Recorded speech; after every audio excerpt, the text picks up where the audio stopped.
नमस्कार शेतकरी मित्रांनो, स्वागत आहे तुमचं या खास विश्लेषणात. आज आपण एका अशा विषयावर बोलणार आहोत जो आपल्या सर्वांच्या अत्यंत जिव्हाळ्याचा आहे. एक मार्गदर्शक म्हणून आज आपण थेट तुलना करणार आहोत आपली पारंपरिक नैसर्गिक पद्धत म्हणजे जीवामृत आणि रासायनिक खते.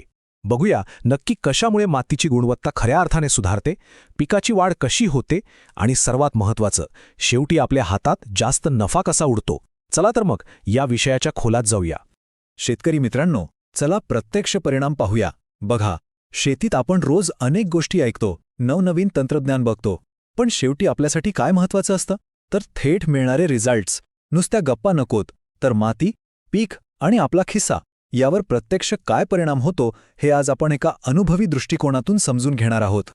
आणि म्हणूनच सर्वात आधी माझ्या मनात हा एक मूलभूत प्रश्न येतो: नैसर्गिक जीवामृत आणि रासायनिक खते या दोन्हींपैकी कोणती पद्धत खऱ्या अर्थाने आपल्या शेतीचं भविष्य सुरक्षित करते? कारण बघा, आजकाल खर्च तर वेगाने वाढत चाललाय, पण दुसरीकडे जमिनीचा पोत मात्र बिघडतोय.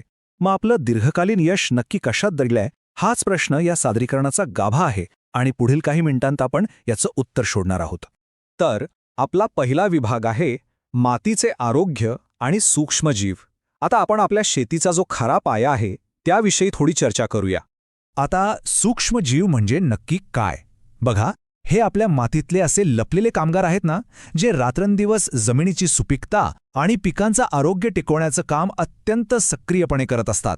आपण त्यांना उघड्या डोळ्याने पाहू शकत नाही, पण हेच ते स्थानिक कामगार आहेत जे आपल्या शेताच्या चिरकाळ टिकणाऱ्या उत्पादकतेचे खरे इंजिन आहेत. त्यांच्याशिवाय आपली माती म्हणजे फक्त एक निर्जीव धूळ. म्हणूनच आपण खत कोणतं निवडतो हे खूप महत्त्वाचं ठरतं. आता इथे बघा, एका बाजूला जीवामृत आहे, जे या मातीला सक्रियपणे जिवंत करतं, या सूक्ष्मजीवांना अक्षरशः ताकद देतं. आणि दुसऱ्या बाजूला रासायनिक खते, जी सुरुवातीला जरी चांगली वाटली तरी कालांतराने तीच या सूक्ष्मजीवांचा नाश करतात. सोप्या भाषेत सांगायचं तर जीवामृत मातीला जिवंत ठेवतं आणि रसायने तिला आतून पोखरून काढतात. पुढे जाऊया. आपला दुसरा विभाग आहे पिकाची वाढ आणि मुळांची मजबूती. जमिनीच्या खाली काय चालतंय हे आपण पाहिलं. आता जमिनीच्या वर काय होतंय ते बघूया.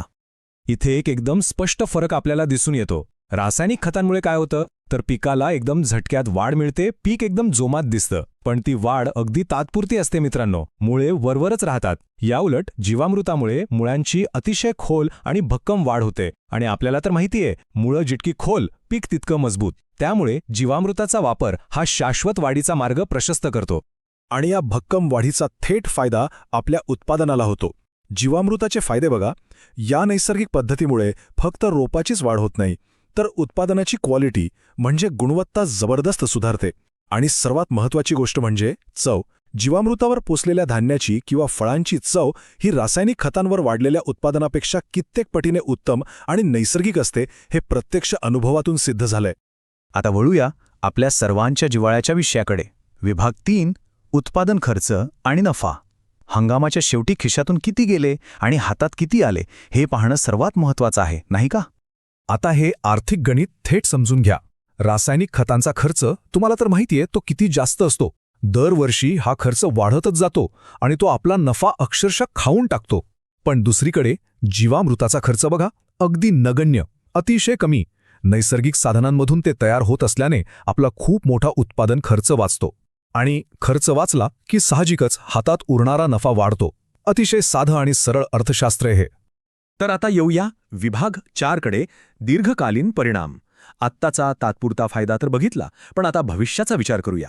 दीर्घकालीन विचार केला तर जीवामृताचा एक खूप मोठा फायदा म्हणजे यामुळे पाण्याची गरज लक्षणीयरित्या कमी होते, कारण मातीची पाणी धरून ठेवण्याची क्षमता वाढते.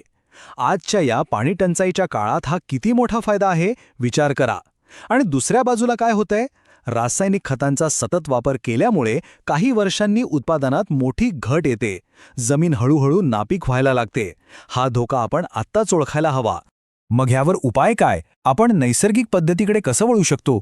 बघा, या काही अतिशय सोप्या पायऱ्या आहेत. पहिली पायरी, मातीची सुपीकता परत निर्माण करण्यासाठी जीवामृताचा वापर सुरू करा. दुसरी, पिकाच्या मुळांना नैसर्गिकरित्या स्वतःहून बळकट होऊ द्या. तिसरी, पाण्याची गरज कमी झाल्याचा थेट फायदा घ्या. आणि चौथी, तुमचा एकूणच उत्पादन खर्च कमी झाल्याचा आनंद घ्या. या छोट्या बदलांमधून आपण शाश्वत शेती नक्कीच करू शकतो.